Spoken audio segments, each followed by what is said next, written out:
بسم اللہ الرحمن الرحیم الحمد للہ رب العالمین والصلاة والسلام علی اشرف الانبیاء والمرسلین اما بعد فاعوذ باللہ من الشیطان الرجیم بسم اللہ الرحمن الرحیم۔ محترم سامعین، آج کا ہمارا جو موضوع ہے وہ خودکشی کے حوالے سے ہے۔ حلقہ احباب میں، دوست احباب میں ایک سوال کچھ دنوں سے گردش کر رہا ہے کہ اسلام میں خودکشی کی شرعی کیا حیثیت ہے۔ تو اس چیز کو واضح کرتے چلیں کہ خودکشی سراسر ایک حرام فعل ہے۔ خودکشی ایک حرام فعل ہے، اس میں کوئی شک نہیں ہے، اور اس کے حرام ہونے میں بہت ساری ادلہ موجود ہیں۔ نمبر ایک کہ انسان کا یہ جسم، انسان کی یہ زندگی اس کی خود ساختہ یا خود بنائی ہوئی یا خود عطا کی ہوئی نہیں ہے، یہ اللہ تبارک و تعالیٰ کی عطا کی ہوئی، اللہ تبارک و تعالیٰ کی بنائی ہوئی زندگی اور یہ ان کا جسم ہے، اور اللہ تبارک و تعالیٰ ہی اس جسم پہ قادر ہیں۔ جس طرح اللہ تبارک و تعالیٰ نے زندگی دی ہے، اسی طرح اللہ تبارک و تعالیٰ ہی اس کو ختم کرنے پہ، موت دینے پر قادر ہیں، اور انہی کا یہ حق ہے۔ اور قرآن مجید کے اندر ہے کہ وَلَا تُلْقُوا بِأَيْدِيكُمْ إِلَى التَّهْلُكَةِ وَأَحْسِنُوا إِنَّ اللَّهَ يُحِبُّ الْمُحْسِنِينَ، کہ اپنے آپ کو اپنے ہی ہاتھوں سے ہلاکت میں نہ ڈالو اور احسان کرو، اللہ تبارک و تعالی احسان کرنے والوں کو پسند فرماتے ہیں۔ اور اسی طرح حدیث شریف کے اندر صراحتاً اس کا ذکر آیا ہے۔ حضرت ابو ہریرہ رضی اللہ تعالیٰ عنہ سے روایت ہے کہ رسول اللہ صلی اللہ علیہ وسلم نے فرمایا کہ جس شخص نے اپنے آپ کو پہاڑ سے گرا کے ہلاک کر لیا وہ جہنم میں جائے گا، وہ آگ میں جائے گا، اور وہ بار بار اس میں گرتا رہے گا اور ہمیشہ اسی عذاب میں رہے گا۔ اور جس شخص نے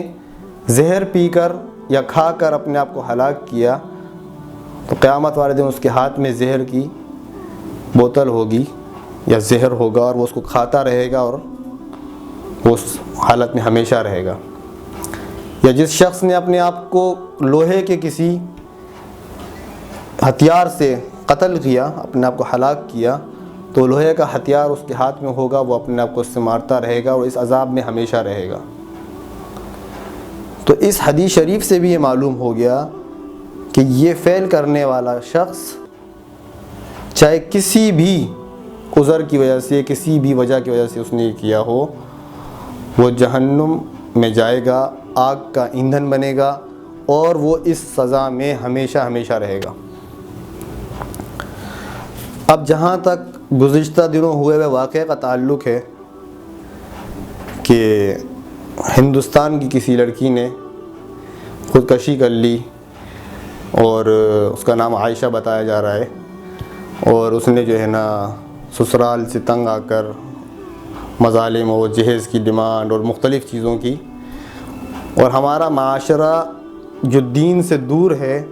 وہ اس لڑکی کو مظلوم بنانے میں لگا ہوا ہے۔ تو میں اس لڑکی کو مظلوم نہیں سمجھتا، چاہے اس نے جس شخص یا جس وجہ سے بھی اس نے خودکشی کی ہو، وہ ظالم ہے، اور میں ظالم اس میں کہوں گا کہ اس نے اللہ تبارک و تعالیٰ کے فعل میں عمل دخل کرتے ہوئے اپنی زندگی ختم کر لی،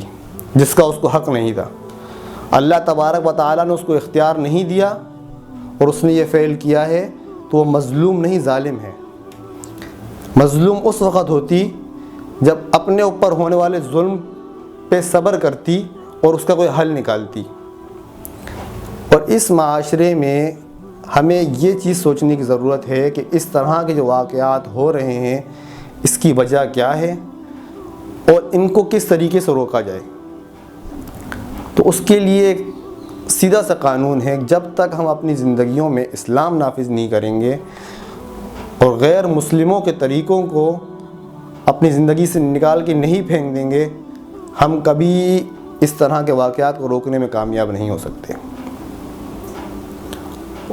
اور جہیز کی ڈیمانڈ کرنا، تنگ کرنا، سسرال بھیج دینا، اور لڑکی کے گھر والوں سے پیسے کا مطالبہ کرنا، گاڑی کا مطالبہ کرنا، یا اس طرح کے اور کوئی مطالبات کرنا، یہ واضح ہے کہ یہ اسلامی قوانین میں سے نہیں ہے، یہ کوئی غیر مسلم معاشرے سے لیا ہوا فعل ہے۔ اس کے لیے ہمیں اپنی شادی شدہ زندگیوں کو اسلام کے مطابق لانا ہوگا،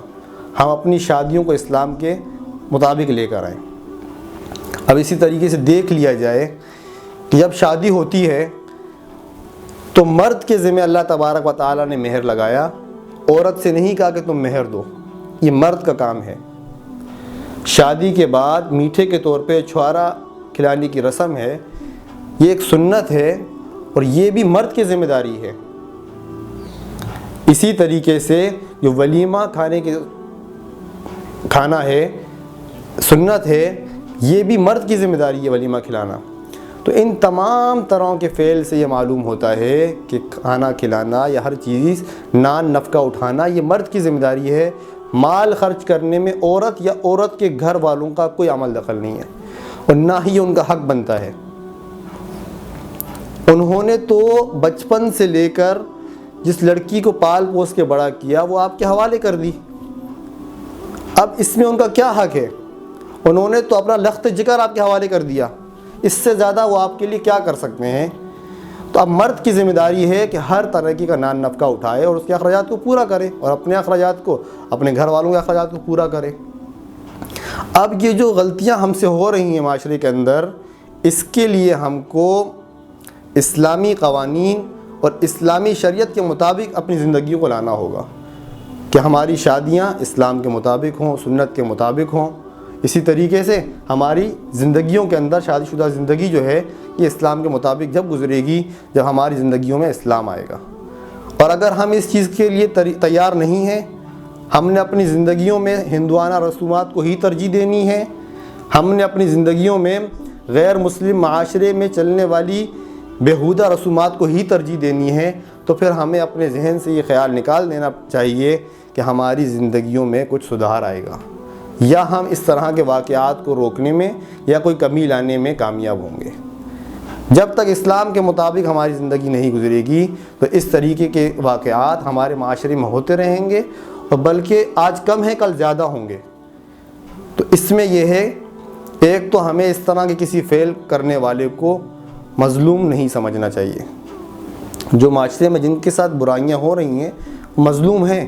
ان برائیوں کو دور کرنے کے لیے ہمیں کوشش کرنی چاہیے،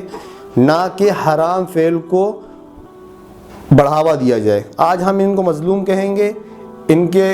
سر پہ شفقت کا ہاتھ رکھیں گے، یا ان سے ہم اپنی دلی وہ کریں گے کہ ہاں بھائی بہت برا ہوا ان کے ساتھ۔